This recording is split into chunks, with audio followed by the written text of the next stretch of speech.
you pointed out 3 reasons that you're concerned. Because you have a son, and then you talked about what you saw in his circle of friends, because you're a veteran and you played a mentorship role there, and then because you're concerned with broad cultural issues. Let's start with the personal. I want to tell you a story about my son when he was about 13. So I reviewed his report card, and it wasn't stellar, let's say, although it was fine, but it wasn't stellar. And so I asked him about that, and he said, "Well, Dad, I'm doing pretty well. I'm doing really well for a boy." Right. And I thought, I'd never heard him say anything like that. And it was certainly nothing that he had picked up at home. And it was quite striking to me because for him, that was just matter of fact. And of course, that's a deep rabbit hole, because when your son comes to you and says, "I'm doing pretty good for a boy," if you have any sense, the first thing you think is, where the hell did that come from?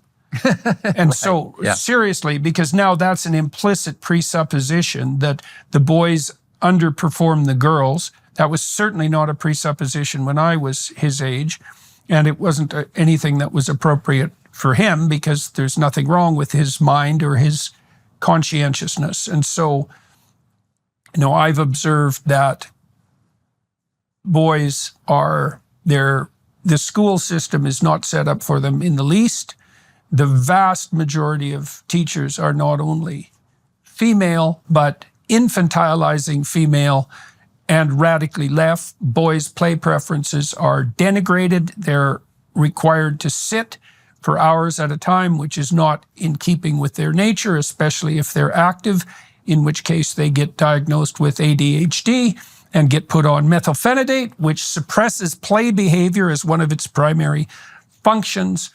And then they're told that competitive games are wrong because we should all cooperate, by people who are too stupid to notice that competitive games are cooperative because everybody's playing by the same rules. And then they're told that boys' ambition is pathological, and that the patriarchy and marriage, for that matter, is an oppressive institution. And if they manage to escape from all that, then they're told that the activities of males are destroying the planet. And that's pretty much a comprehensive evil queen pathology as far as I'm concerned. And it's not bloody well. Then you add to that, there's an additional twist too, which we should delve into. It's a universal cultural problem to make adults out of juvenile males. That's why there are initiation rites in so many cultures. And you have to create a responsible man. And the reason for that is that it's a hell of a lot easier to be irresponsible and immature than it is to be responsible and mature. And for men and women. For men and women, yeah. Right. Well, the thing about women is once they have an infant, that kind of catalyzes the maturity, and maybe their nature has a proclivity to initiate women a little more dramatically than it initiates men. So the fundamental problem that cultures face is how to make men out of boys and how to stop young women from getting pregnant out of wedlock. That's the anthropological evidence. And so the boys face I think, a virtual conspiracy of demoralization. And that seems to me to be, that's underneath the political, but the Democrats have been playing that hand madly for, I'd say, 4 generations. And now they're reaping what they sowed. Yeah, there's a lot in there. Let me go kind of step by step, and let me begin with one thing that I think you articulated right off the top, that is, I think, a very important disconnect that is happening. So a lot of this articulation you hear from the extreme left, and you laid out the way there are folks on the extreme left who just comprehensively demolish, masculinity. Now, I'd say most boys have not been exposed to that in school. That might be you might see that in some hyper progressive prep schools or whatever, but some degree of that, some element of that is coming and leaking through and permeating through a lot of American culture.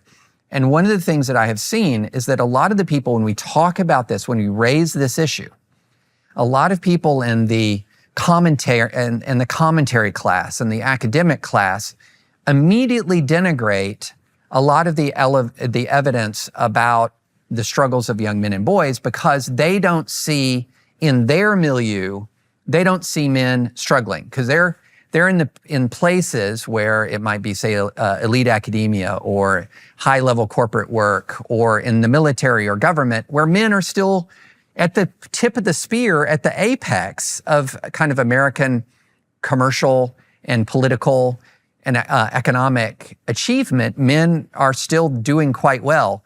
It's the big, giant number of people who are not in that sort of tip of the spear, who are really struggling. And because so many of us live in these bubbles, a lot of people don't see it at all. They don't see it at all. And this is something that I think is endemic in our commentariat, and that is a lot of our commentariat lives and eats and breathes a very rarefied cultural air. And they don't have any real world sense of the way that people are living their lives and the struggles they're facing outside of that milieu. And so when you walk into and you start talking about how these young men are struggling, a lot of times you get I've been in these rooms where people immediately dismiss you. Well, disproportionate number of men are CEOs, a disproportionate number of men are in Congress, you name it. And I'm like, I'm not talking about the tip of the spear here. I'm talking about millions upon millions of people, regular Americans who are struggling. And in many ways, they're not struggling because of you, but are you helping or are you hurting? And I can tell you right now, if you're telling men that, for example, traditional masculinity ideology is inherently toxic, you're hurting. You're not helping. And I tend to have an explanation of the struggles of young men that's rooted in a lot more than ideology and politics. It's rooted in changing economies and changing technologies. A lot of things changed in a way that left men in a position where they would often feel like I'm not as necessary, I'm not as needed as I was. A lot of the raw strength, that raw physical strength, for example, that men have, became less and less important to be a part of a vibrant economy. Military is shrinking. The U.S. military is much smaller right now than it was at the height of the Cold War. A lot of these things created dynamics where men felt less needed. And then you have another part of this cultural world that then jumps on men who are feeling less needed, who are not elitists, who are not tip of the spear or regular everyday folks who are just trying to do their best, and are coming in and saying, well, a lot of the things that you feel or a lot of the way that you are is just bad and wrong. And so that created this environment in this sense where I'm struggling and an awful lot of people don't care. And that I feel like is just a giant cultural disaster that unfolded. And now it's not unfolding everywhere the same. That litany of things that you said about what people on the far left think and did, like my son and his peers, they never heard any of that in rural Middle Tennessee. That is not their experience in rural Middle Tennessee. But I will say that all the technological changes and the changes to career and the changes to all these other big cultural changes absolutely impact us everywhere. And so young men are facing a world, even if they're in a very sort of man-friendly part of the country, which rural Tennessee is, they're still walking into an economy and they're still walking into a culture that has been through a lot, generations of upheaval.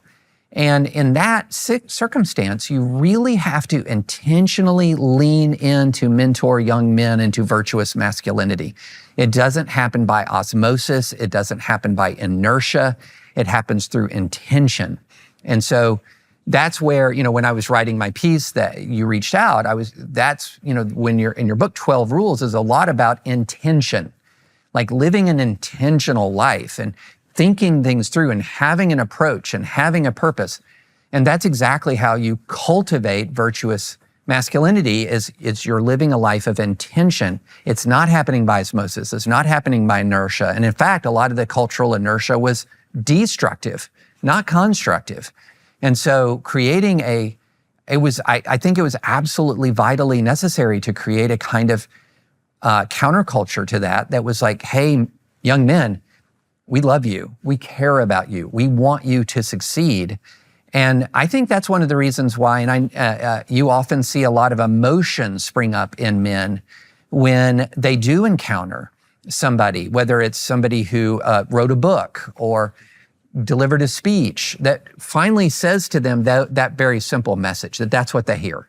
I care for you. I want you to succeed. I'm here. I'm going to help you do it. And the best people who do this do it. I want you to succeed in the right way.